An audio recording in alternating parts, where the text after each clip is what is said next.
नवंबर और दिसंबर महीने में विधानसभा चुनाव 5 राज्यों में होने वाले हैं, तो बीजेपी और कांग्रेस इसकी तैयारी में लगी हुई है। तो वहीं क्षेत्रीय दल भी अपनी नई रणनीति बना रही है। तो दूसरी तरफ देखने को मिला है कि एमपी और राजस्थान चुनाव को लेकर बसपा सुप्रीमो मायावती ने भी अपना नया समीकरण बना लिया है और वो 9 जनसभाएं करने वाली है। और साथ ही साथ देखने को मिला है कि ये जो नया समीकरण तैयार किया है मायावती ने, वो लोकसभा चुनाव में कैसे फिट बैठेगा, आपको दिखाएंगे अपने इस खास रिपोर्ट में।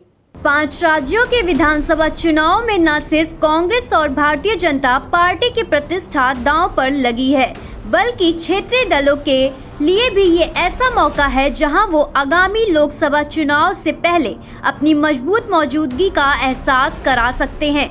नवंबर और दिसंबर में मध्य प्रदेश, राजस्थान, छत्तीसगढ़, तेलंगाना और मिजोरम में विधानसभा चुनाव है। 3 दिसंबर को इन 5 राज्यों के परिणाम आ जाएंगे।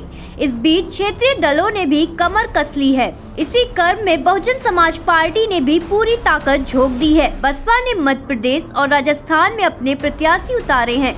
आगामी चुनाव में बसपा प्रमुख और उत्तर प्रदेश की पूर्व मुख्यमंत्री मायावती 9 जनसभाएं करेंगी। मायावती 6, 7, 8, 10 और 14 नवंबर को 5 दिन में 9 सभाएं करेंगी। इन रैलियों के जरिए बसपा की कोशिश होगी कि वो एमपी में साल 2018 के मुकाबले इस बार ज्यादा सीटों पर जीत हासिल करे या अपना वोट शेयर कर बढ़ाए, ताकि बीजेपी या कांग्रेस के पूर्ण बहुमत हासिल न करने की परिस्थिति में किंग मेकर की भूमिका में रहे। बसपा का यही प्लान राजस्थान में भी है। 90 सदस्यीय छत्तीसगढ़ विधानसभा के चुनाव के लिए बीएसपी 43 सीटों पर चुनाव लड़ेंगी। 90 सदस्यीय छत्तीसगढ़ विधानसभा चुनाव के लिए बीएसपी 53 सीटों पर चुनाव लड़ेंगी, जबकि जीजीपी 37 निर्वाचन क्षेत्रों में अपने उम्मीदवार उतारेगी। गोंडवाना पार्टी की आदिवासियों में पकड़ मानी जाती है। छत्तीसगढ़ में दलितों की आबादी 15% है, जबकि आदिवासियों की हिस्सेदारी 32% है। छत्तीसगढ़ में बीएसपी के जिन 35 सीटों पर चुनाव लड़ा था, उनमें 2 पर जीत हासिल की थी और उसका वोट शेयर कर 3.87% था। साल 2018 के राजस्थान विधानसभा चुनाव में बसपा के 6 विधायक जीते थे, लेकिन बाद में सभी कांग्रेस के साथ चले गए थे। चुनाव परिणाम के बाद बसपा ने बिना शर्त कांग्रेस को अपना समर्थन दिया था, लेकिन इस बार पार्टी की राज्य इकाई को स्पष्ट तौर पर ये निर्देश दिया गया है कि अगर किसी को भी समर्थन देने की परिस्थिति बनती है तो वो बिना मंत्रिमंडल में शामिल हुए इस पर फैसला नहीं करेंगी।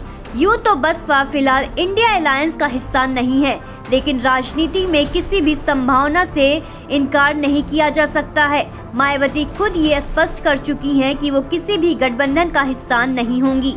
हालांकि जानकारों का मानना है कि अगर ऐसा होने का आसार बने तो मायावती सीटों पर वार्ता के लिए अपनी पार्टी को इस स्थिति में लाना चाहती हैं कि उस पर कोई दबाव ना हो। मायावती राज्यों के विधानसभा चुनाव को इसके लिए सबसे मुफीद मौका मान रही हैं। यूपी में भी मायावती ने सभी 80 सीटों पर लड़ने का प्लान बनाया है।